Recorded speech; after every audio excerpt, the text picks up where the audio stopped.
उस जेल से कोई भी नहीं भाग सका था। भागने की कुछ कोशिशें जरूर हुई थीं, लेकिन सब नाकाम रहीं। एक सुनसान टापू पर बनी चारों तरफ से समुद्र से घिरी दुनिया की सबसे सख्त महफूज इस जेल का इतिहास तब बदला जब 3 कैदी चौंकाने वाली तरकीबें लड़ाकर आखिरकार भागने में कामयाब हुए। जांच के बाद तीनों को मरा हुआ मान लिया गया।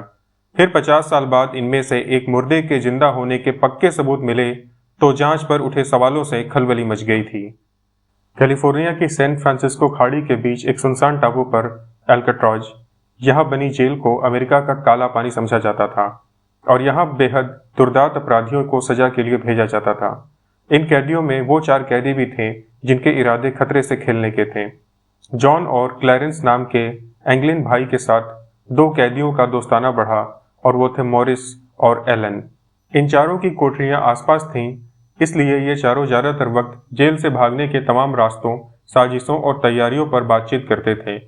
इस साजिश को कामयाब करने के लिए कई तरह के साधनों के साथ ही खतरों से खेलने का हौसला चाहिए था, क्योंकि पहले जिन कैदियों ने भागने की कोशिश की थी उनमें से कुछ को गोली तक मार दी गई थी। मॉरिस फितरतन अपराधी था और वह पहले लुजियाना की जेल से भाग चुका था। इस जेल यानी अल्काट्राज में पहले भी कुछ वक्त तक कैदी रह चुका था, इसलिए इस जेल के बनावट से वाकिफ था। उसी ने बाकी तीनों को साथ लेकर भागने की साजिश का मास्टर प्लान तैयार किया था। मॉरिस को इस जेल से भागने के लिए असल में मदद चाहिए थी। वह अकेले भागने की साजिश नहीं रच सकता था। तब एंगलिन भाइयों को उसने अपना साथी बनाया। एंगलिन भाई बचपन से ही अच्छे तैराक रहे थे और अब तक उन्हें नहीं पता था कि उनकी यह काबिलियत जेल से भागने में बड़ी मदद साबित होने वाली थी। एंगलिन भाइयों ने नौजवानी से बैंक डकैती और लूट का धंधा शुरू किया था। कई बार जेल जाने और अटलांटा जेल से कई बार भागने की कोशिश करने के बाद दोनों को अल्काट्राज जेल में भेज दिया गया था। यहाँ मॉरिस से मुलाकात हुई और वह भी जेल से भागा था, इसलिए तीनों दोस्त हो गए। एलन इस ग्रुप में इसलिए शामिल हुआ क्योंकि उसे भी आजाद होना था, लेकिन उसके पास उतना हौसला, कुशलता और तरकीब नहीं थी। एलन की कोठरी चूंकि पास थी, इसलिए उसे मॉरिस ने अपने साथ रखना ठीक समझा, वरना वह खतरा साबित हो सकता था। अब चारों ने मिलकर पूरी योजना तैयार कर ली थी और भागने की योजना पर काम शुरू होना था।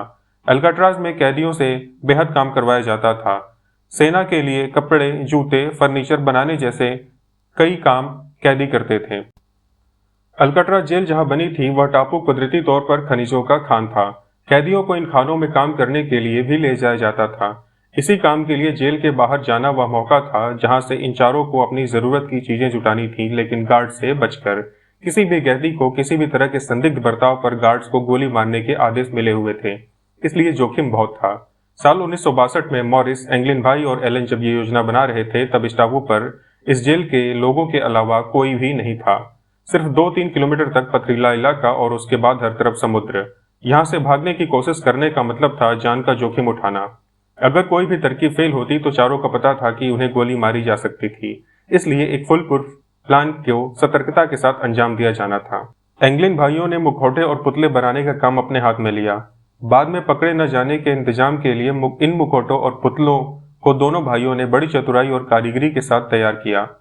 इसके लिए जेल में रोजाना कैदियों के जो बाल काटे जाते थे, बालों के उन्हीं गुच्छों को जुटाया गया। कागज और कुछ लकड़ियों की मदद से पुतले तैयार किए जाने थे जो कुछ दूर से असली इंसान जैसे लगे। मॉरिस ने जेल में खराब पड़े वाद्य यंत्र अकॉर्डियन को सुधारने की बात कहकर उसे अपने कब्जे में लिया। साथ ही सबने मिलकर रेनकोट्स को चुराने का काम हाथ में ले लिया था। इन रेनकोट्स और अकॉर्डियन की मदद से मॉरिस ने एक ऐसी नावनुमा चीज बनाने का जिम्मा लिया था जो हवा की मदद से पानी में तैर सके। एलन का काम बाकी तीनों की मदद के लिए सामान जुटाने में मदद करना था। इनके साथ ही जेल से चम्मचों और बटर नाइफ जैसे बर्तन भी चुराए जाते रहे जो आगे काम आने थे। जेल में पानी की सप्लाई के लिए पाइपों के जरिए समुद्र का खारा पानी बहता था।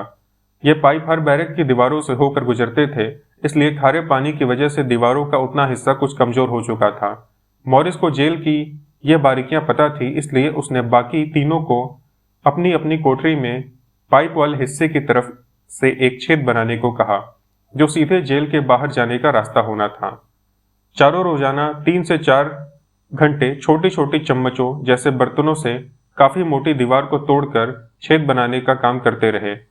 इस काम के दौरान मॉरिस पूरे शोर के साथ अकॉर्डियन बजाता या उसमें ठोक पीट कर काम करता था ताकि पहरेदारों को छेद किए जाने की आवाजें न आए। छेद इतना बड़ा बनाया जाना था कि उसमें पूरा आदमी निकल सके। मॉरिस को पता था कि इन बैरकों के पीछे जंगल जिम था और वो इन छेदों के जरिए उस जिम की छत पर निकल सकते थे और वहां से आसानी से भागा जा सकता था। मई 1962 में एंगलिन भाइयों और मॉरिस के बैरकों में छेद तैयार हो चुके थे। इन छेदों की मदद से मॉरिस और किसी एक एंगलिन भाई के साथ बाहर की तरफ यानी जंगल जिम की छत पर निकलता और रेनकोट्स व अकॉर्डियन की मदद से वो खास बोर्ड तैयार करता। इस बीच बाकी दो का ये काम होता था कि वो पहरेदारों पर नजर रखें, साथ ही छेदों को कायदे से ढक कर रखें और कोठरी में इंसान जैसे दिखने वाले पुतलों को इस तरह रख दें कि पहरेदारों की नजर पड़े तो उन्हें शक ना हो। जून 1962 की वह रात आ गई जब चारों को भाग जाना था। उस रात कुछ देर के लिए बिजली चले जाने का फायदा भी चारों को मिला, लेकिन इसके बावजूद एक गड़बड़ की वजह से चारों की सांसें हलक में अटक गई। चारों को अपनी कोठरियों के छेद से बाहर निकलना था, लेकिन एलन अपनी कोठरी के छेद में अटक कर रह गया क्योंकि छेद के आकार का उसका अंदाजा गलत साबित हुआ। तीनों एलन को छोड़कर आगे बढ़ गए थे क्योंकि तीनों को पता था कि जो नाव बनाई गई थी उस पर जितना कम वजन हो उतना अच्छा था। एलन के मन में एक बार ख्याल आया कि वो चीख चिल्लाकर पहरेदारों को बुला ले और तीनों को भागने से रोक ले, लेकिन फिर उसने इरादा बदल दिया। खुश रहो दोस्तों, तुम्हें आज़ादी मुबारक हो। मेरी बदनसीबी है कि मैं तुम्हारा साथ न दे सका। रात के वक्त तीनों जेल से भाग चुके थे और पहरेदारों से नजर चुराने के बाद करीब 11:30 बजे अपनी बनाई नाव के जरिए समुद्र में उतर चुके थे। उधर सुबह तक जेल के किसी पहरेदार या अफसर को इसकी भनक तक नहीं लगी। सुबह जब एक गार्ड ने एलन को एक छेद में फंसे हुए जूते दिखे तो उसने सायरन बजाकर सबको अलर्ट किया।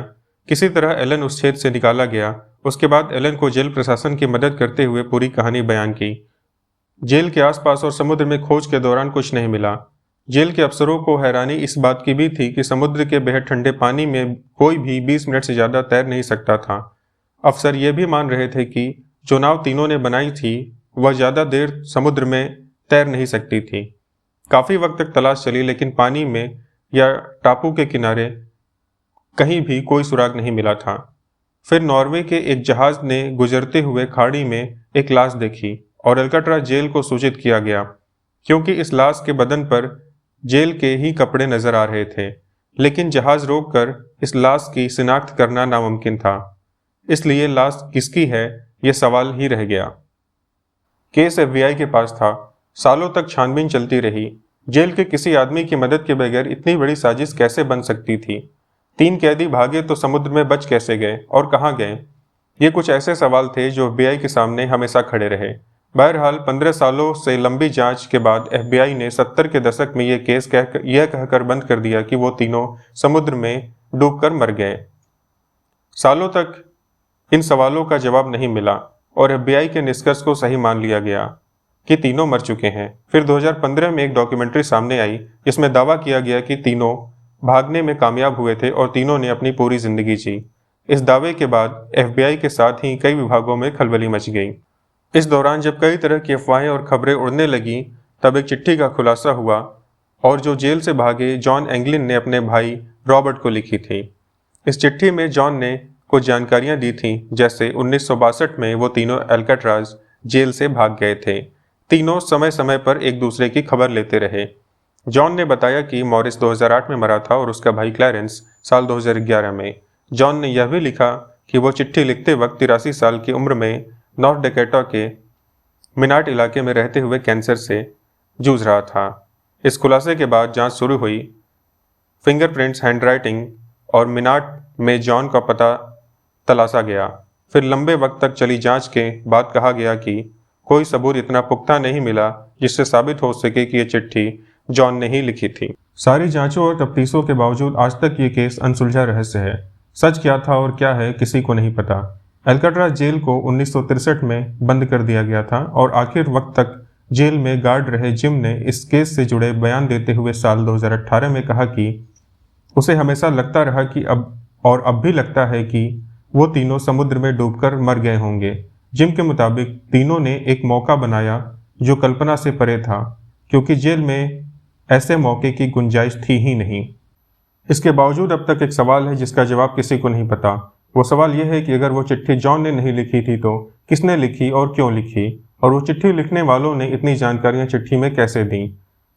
इसे किसी का मजाक या झूठ समझा जा सकता था, लेकिन इस केस में मॉरिस जॉन और क्लेरेंस के जेल से भागने के अगले 50 सालों तक उनसे जुड़ा कोई सूत्र न होना अमेरिका जैसे देश के सिस्टम और FBI जैसी जांच एजेंसी की प्रतिष्ठा पर सवाल तो खड़े करता ही है। तो दोस्तों, आपकी इस बारे में क्या राय है, हमें कमेंट करके बताएं। अगर आपको ये वीडियो पसंद आई तो इसे लाइक करें, अपने दोस्तों, परिवार, रिश्तेदारों के साथ शेयर करें और हमारे चैनल से जुड़ी महत्वपूर्ण जानकारियों और अपडेट्स के लिए हमारे चैनल को सब्सक्राइब करें। धन्यवाद। आपका दिन शुभ हो। मिलते हैं अगले वीडियो में।